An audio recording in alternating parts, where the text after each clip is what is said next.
అప్పట్లో అమరావతి ఉద్యమం సందర్భంలో నోట్లో తుపాకీ పెట్టి బెదిరింపులకు గురయ్యాడు అన్నటువంటి ఒక వైఎస్ఆర్ కాంగ్రెస్ పార్టీ కార్యకర్త నందిగం సురేష్, అతని ఆక్రోశం, అతని ఆవేదన చూసి అతనికి అదే పోలీసులతో సెల్యూట్ చేయిస్తానంటూ పదవి ఇచ్చారు, ఎంపీ టికెట్ ఇచ్చారు అప్పట్లో జగన్మోహన్ రెడ్డి. తను కాస్త బాపట్లో ఘన విజయం సాధించారు.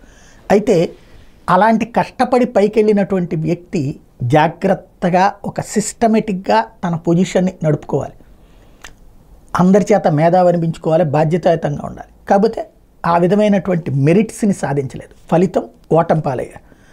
ఇప్పుడు ఆ బాపట్ల నుంచి తన ఊరేంటి అంటే అమరావతిలోని ఉద్దండరాయనపల్లి. ఇప్పుడు ఆయన ఇల్లే కూల్చేయడానికి సంబంధించి నోటీసులు ఇచ్చింది సిఆర్డీఏ. బాపట్ల మాజీ ఎంపీ నందిగం సురేష్ రాజధాని ప్రాంతంలో ఉద్దండరాయనపల్లిలో కృష్ణానది తీరంలో నిర్మించిన భవనానికి అనుమతులు లేవని సిఆర్డీఏ పంచాయతీ అధికారులు నోటీసులు ఇచ్చారు. 7 రోజుల్లోగా వివరణ ఇవ్వాలని, లేని పక్షంలో చట్ట ప్రకారం చర్యలు తీసుకుంటామని పేర్కొన్నారు.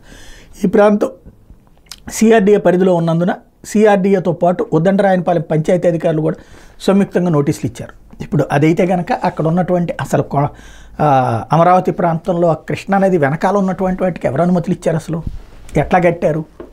చంద్రబాబు గారి ఇంటి దగ్గర నుంచి ఆ వెనకాల ఉన్నటువంటి అన్ని హాస్పిటళ్ళు కావచ్చు, లేకపోతే గెస్ట్ హౌస్లు కావచ్చు, అవన్నీ ఎవరిచ్చారు పర్మిషను? మరి అవి అక్రమ కట్టాలే కదా.